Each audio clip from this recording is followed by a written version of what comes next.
Beach Super Hits 106 here with Dick Mcgrane, and as promised, joining me on the phone is Paul Reiser. And I can't tell you how thrilled I am to talk to you, Paula. What a treat this is. Good morning. Imagine how exciting it is for me. Yeah, I'm sure it is. You bet. I don't think I ever missed an episode of Mad About You. I just love that show. But you've done so many other things, movies, and you've done television, and you've written books, and you do all this. How do you find time to still get out on the road? You know what? I hadn't done it for a long time. From when Mad About You started, which was back in '92, I stopped doing stand-up, and temporarily, but it took a while for me to get back, and it wasn't until about 4 years ago I got out, and I had missed it. I'll be honest, that's when I started, that's all I wanted to do was be a comedian, and I missed it. It's really the most fun thing of all the things I get to do. So, getting on stage in front of a live group of friendly people, it's a great kick. And I've never been to your fair state, so I'm looking forward. Oh, well, you're in for a real treat. Iowa's a great place, and the Heritage Center is virtually a brand new facility, and it is absolutely beautiful. Oh, beautiful. You're going to love that. It's really very nice. I am looking forward. But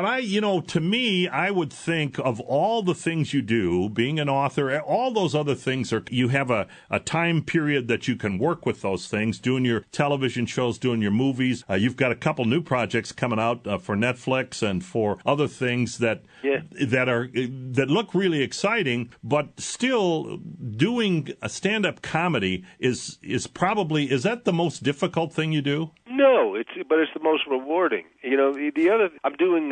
It's funny. I'm doing on the second season of Stranger Things on Netflix, which is a really hot show, and everybody loves that show, and it's really cool to be a part of it. And it's very fun, but it's not. I keep going. Well, I just want to finish that and get back on the road. There's something so not stand up. I don't think it's not easy, but it's simple. It's very uncomplicated. You just get up and you tell your jokes, and people come in and they go home. And I love that. I love that. It's not like TV show movies take months and years sometimes to get from beginning to end. And there's something really simple and straightforward about making people laugh. And it's funny at this point now when I go out and people know me from Mad About You or my books or whatever. And there's a feeling it's like getting together with old friends. Even though if we've never met before, it feels like we're old friends and we've been going through a lot of the same changes together. And it's just a very, very warm, fun night. I would imagine the audience feels the same way about you. I certainly feel like I've known you for a long time. And, one question I would ask you about Mad About You,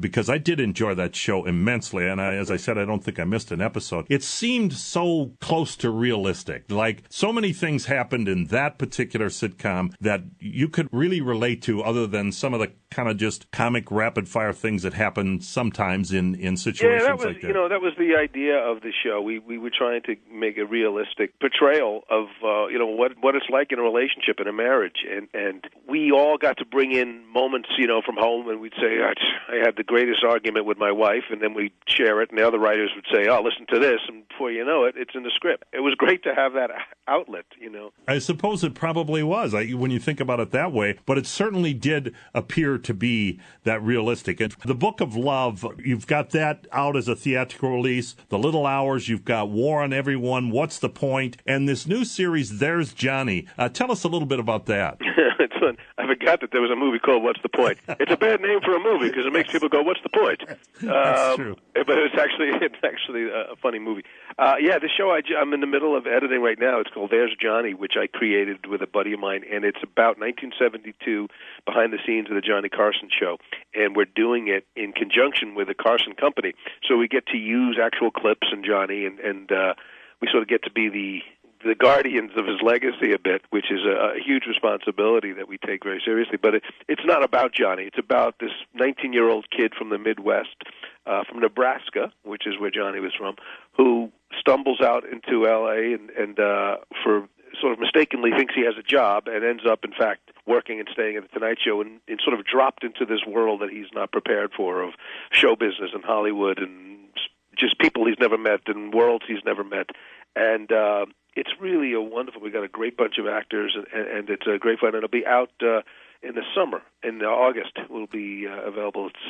But we'll have to come back, and when it's ready, we'll talk more. Boy, I would love to talk about that. Have you filmed any of those yet, Paul? Yeah, it's all done. It is. Oh, all okay. done. And you're real happy with it? You looked at it and said, it came out beautifully. We're just editing it all now. Oh, that's wonderful. I'm looking forward to that. Big Johnny Carson fan, too, and I'm sure that'll be great fun to watch. Again, he was such a beloved and so missed. Everybody has, when I tell people I'm working on this, they all have the same look on their face. I miss Johnny. Yeah, we do. He's a big place in our lives. We go to TV Land and places like that to try and find him. Yeah, no kidding. And some of those shows are just as funny today as they ever were. And I can only imagine that interspersing the action of the new series with the clips from the old must be a great deal of fun for you to do. Oh, it is really fun. And sometimes we get to write backwards.